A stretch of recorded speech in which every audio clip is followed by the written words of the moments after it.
everybody, and welcome to this episode of Gearist TV. Today we're going to be talking about the gear that you're going to need to complete your first triathlon. The way that these tips are going to work is that rather than giving you everything kind of all at once, we're going to give it to you by the steps of the triathlon. So first we're going to talk about what you're going to wear on the day, since that's going to be across the board. Then we're going to talk about the swim, the bike, and the run, as well as transitions number 1 and number 2.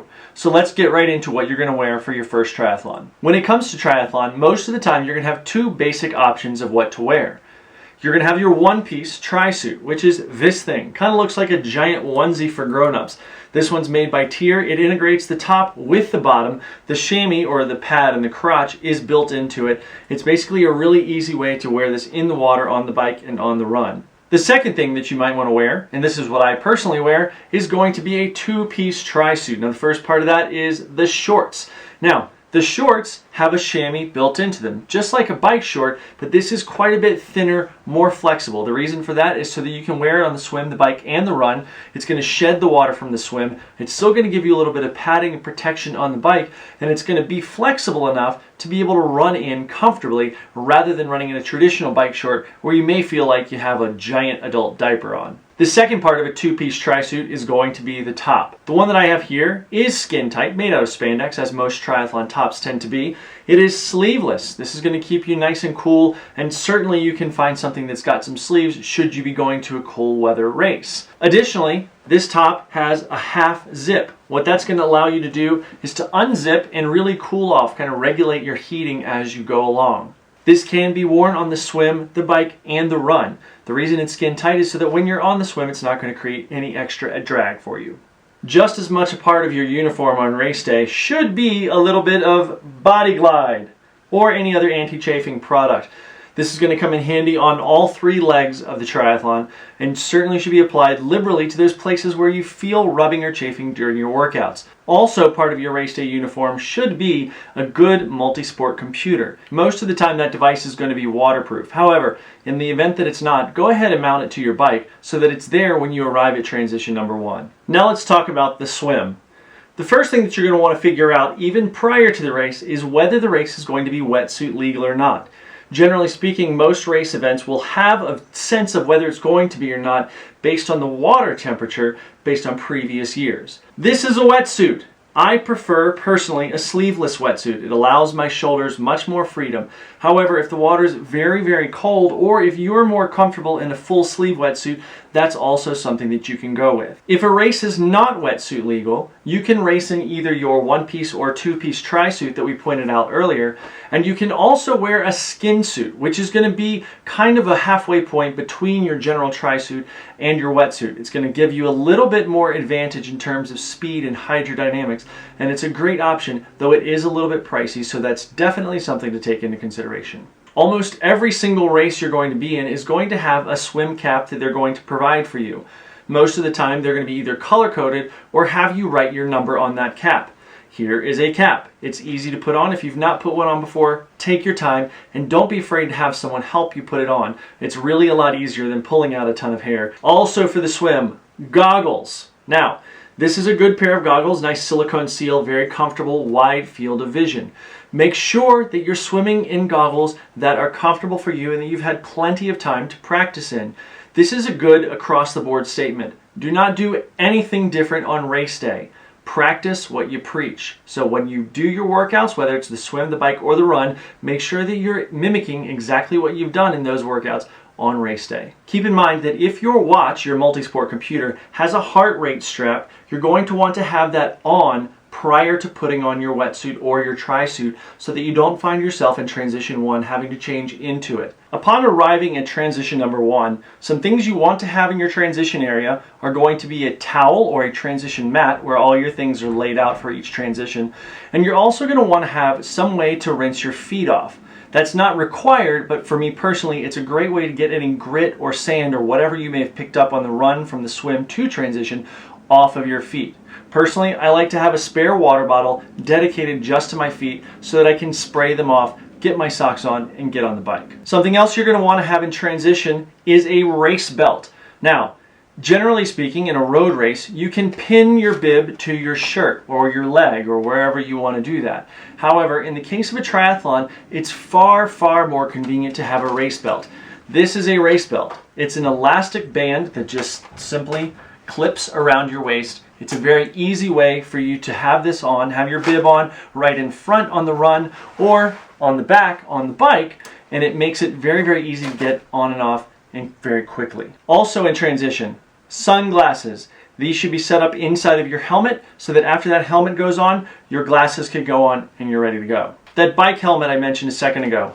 This is a bike helmet. Make sure that it's set up and easy for you to get on. When you get into transition, have the clasp be open so that all you have to do is slip it on your head and clip it. That's all. While I promise we will get to the actual bike, let's talk about bike shoes for a second, since those still go on in transition 1. You may not be comfortable in your first triathlon wearing a cycling specific cleated shoe that you have to clip in and out of pedals with. That's fine. It's perfectly acceptable for your first triathlon to wear the shoes that you're going to run in on the bike. So don't be embarrassed by that. Believe me, by your second race, you're going to want to be up there with the big boys playing with the fun gear. There are several different cleat systems out there. The one that I choose to use is Look, okay? These are what Look cleats look like after they've been worn quite a bit, and these are two different types of cycling shoes. This one is a triathlon specific cycling shoe. This one is a road specific cycling shoe. The biggest difference between these two things is that this has a Velcro closure which closes toward the inside. This means that if it's open while you get on the bike and you put your foot in the shoe with it unlocked, you can easily reach down onto the pedal and cross that Velcro over. Let's talk about socks. Before you get those shoes on, you're going to want to put some socks on most of the time. Now, if you're comfortable going sockless, fine, do it. That's all good. However, if you're going to have socks, what I would suggest is having them open, having them separate, and having them in the shoe that they're going to go on that foot. So, if you've got your cycling shoes set out on your transition mat, have one sock in one shoe, one sock in the other. So all you have to do is spray your feet off with the water, get those socks on in the shoes and go. This is a bike, just in case you're not familiar with what a bicycle looks like. Here's something to remember. A lot of triathletes are going to want to have the fastest, newest, coolest gear right off. If you're doing your first triathlon, especially if it's a sprint triathlon, don't worry about getting a triathlon specific bike. That's going to be a bike that's got the aero bars out in front and the bull horns and the shifters are on the front, and it's very, very specific to going fast and straight. For your first road bike, I would really suggest a road bike. This guy. You don't need all that triathlon stuff, and if you really want to have aero bars, you can get clip-on aero bars for any road bike handlebar setup. On your bike, here's where you can mount your computer, right there. Now in this case, I've got a GPS mounted unit that is all set to go. All I have to do is hit the button and it's ready to go. Additionally, on your bike, water bottle. Make sure it's in the bike, ready to go. You don't have to mess with adding anything to it. Again, most likely your first triathlon is going to be a short distance or a sprint race. In that case, if you can't make it through in one water bottle, then there should be enough water on the course for you to have something. However, if there's not, again, one water bottle should get you through. If you need to, fine, set 2 up on there. Also on your bike for a race day, a flat kit. Make sure that you've got a flat kit. Make sure that you know how to change a flat on your bike. Now some people, if they were to get a flat during a sprint triathlon, would just bow out of the race. This is your first race. So it's worth taking the 5 minutes or so that it's going to take you to change that tire. Make sure you know how to do it. Make sure you've got all the appropriate equipment. You've got a CO2 cartridge, an extra tube, and tire levers if you need them inside of your bag and ready to go. Something also good to keep in mind for your bike is when you show up race morning, if you don't pump your bike tires up at your house or in your car, go ahead and pump those up to the pressure where you want them. The pressure of a tire is going to be written on the sidewall. Generally speaking, road bike tires are going to be able to handle right about 120 to 125 pounds of pressure. The harder the tire, the more efficient it's going to be. It will be a little rougher of a ride, but it's well worth it on the speed end. Something that's not entirely necessary, but some people may want to wear, especially if it's a longer triathlon, is cycling gloves. If you've not worn them before, don't worry about it. It's not a huge deal. However, my suggestion would be to put these on the bike, get rolling, and then put them on once you're already riding. When you arrive at Transition 2, you should already have your race belt on and ready to go. All you should have to do is spin it around from where your bib will have been on your back during the bike, so your bib is on the front during the run. After you've gotten your cycling shoes off and you've got your helmet off, Go ahead and slip those sunglasses back on so you're ready to go. Keep the sun out of your eyes and protect your eyes. If it's a longer race, you're going to be out there for a while. So if it's sunny, the last thing you want to be concerned with is how your eyes are feeling. Also, make sure you're putting on a hat or a visor. The visor is going to keep sun out of your eyes in addition to your glasses, and it's also going to help channel sweat away from running down into your face. The most important part, probably, of transitioning to the run is your running shoes. Now, if you're doing a race that is a road race, it is a road triathlon, you want a road shoe. If you're doing a race that's going to have some off-road, you want a trail shoe. Now, it's not entirely necessary, and in the case like this, with this shoe, this has enough traction to handle roads and trails quite well, especially those that would be in a sprint triathlon. You may hear some people actually talk about a triathlon shoe when it comes to running shoes. This is a triathlon shoe. What makes it a triathlon shoe? Well, the first thing is the elastic quick laces, which can be bought and put into any shoe. But one of the other things is that it's got these drain holes in the bottom of the shoe. Now, what that's meant to do is to allow any water that's poured on your body during an aid station or coming off the bike or what have you, it's to allow that water to drain out. Myself, I've never really had a problem with that. Most of the shoes I wear are pretty well vented anyway. But if you really find that you have literal standing water in your shoe, maybe that's something to consider. The final thing you want to be concerned with on the bike or on the run is nutrition. Generally speaking, one water bottle with whatever sports drink you want to is going to get you through the bike.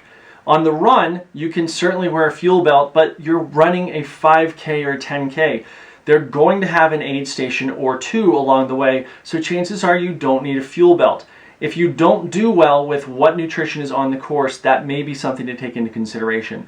If you need a gel or something like that, it's a good opportunity to take in those gels or chews or what have you in transition, so you're not trying to do it while you're running. Now, the most enduring piece of equipment that you're going to need during this entire triathlon is a good finish line pose, so that when you cross the finish line, you can strike a little Usain Bolt or what have you. So to be sure that when you're crossing that finish line that you've got a great smile going on, a nice cool pose or dance move, or in my case sometimes a nice collapse across the finish line, but just make sure you're ready for that. This is an exciting time. You will have just finished your first triathlon, and the first thing you do after you take a breath and go, man, that was hard, is you're going to say, I can't wait to do my next one.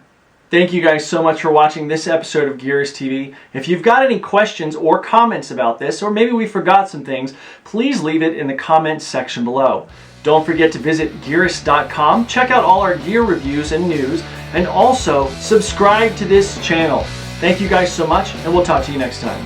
As always, thank you guys so much for watching this episode of Gearist TV. Please click on over to find us at Facebook, Twitter, and Instagram. And while you're here, please click on that beautiful blue subscribe button. Thanks so much for watching, and we'll see you next time.